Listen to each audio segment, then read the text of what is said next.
Hello rockers and welcome to the second episode of the Metallica series on my channel.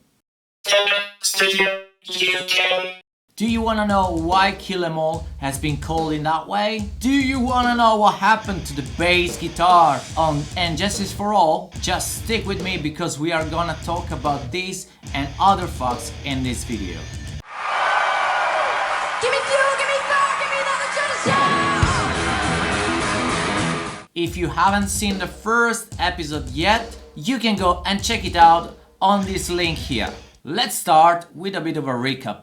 Metallica has a new bass player called Cliff Burton and a new guitarist called Kirk Hammett.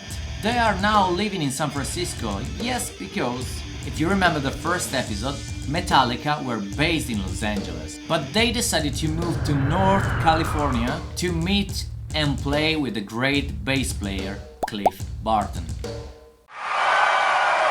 Give me fuel, give me fire, give me another Genesis! Metallica in 1983 didn't have enough money to record any album at all. It was John Zazula from Megaforce who decided to put all the money in order to record their first album. They went to record it at Pyramid Studios next to Rochester in the state of New York. Here comes a nice story about the name of the first album of Metallica. Lars and James were pretty rough guys at the time and they wanted to name the album Metal Up Your Ass. But the distribution label was completely against the name of the album. They were all a bit upset about the music industry because they didn't want them to choose the album name they wanted, but it was Cliff that actually said, you know what? Kill 'Em All, referring to the music business. But that one became actually the name of the album.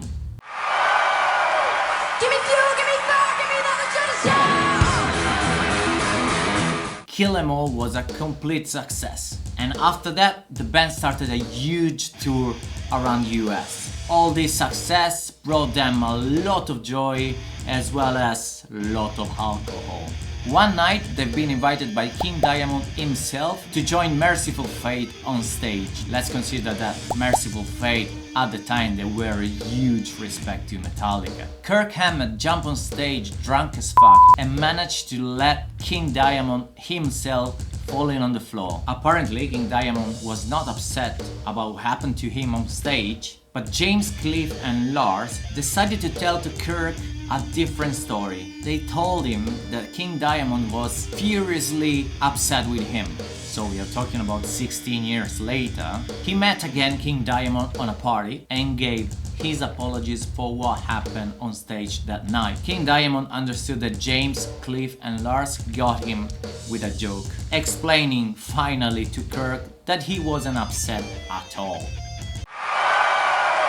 Give me fuel, give me fire, give me another Genesis! Meanwhile, Metallica were touring around the world. Cliff and James still had the energy to play around few gigs with their side project called Spastic Children. In this project, Cliff is playing bass guitar and James Hetfield is exceptionally on drums. They've never released any album, but it was a punk band. Give me fuel, give me fire, give me another Genesis! James Hetfield managed to break his wrist 2 times, falling from his beloved skateboard. And both that falls happened before few concerts that of course they had to cancel. But not all the concerts were cancelled actually, because John Marshall, which was already the guitarist of Metal Church and was already the roadie of Metallica, had enough time to study James Hetfield parts and play the parts on stage instead of James. Give me fuel, give me fire, give me another Genesis! Well, if you know me well, you probably know that my favorite Metallica album is And Justice for All, which is a shame because I'm actually a bass player. That was the first album released by Metallica after the death of Cliff Burton. On And Justice for All we have in fact Jason Newsted.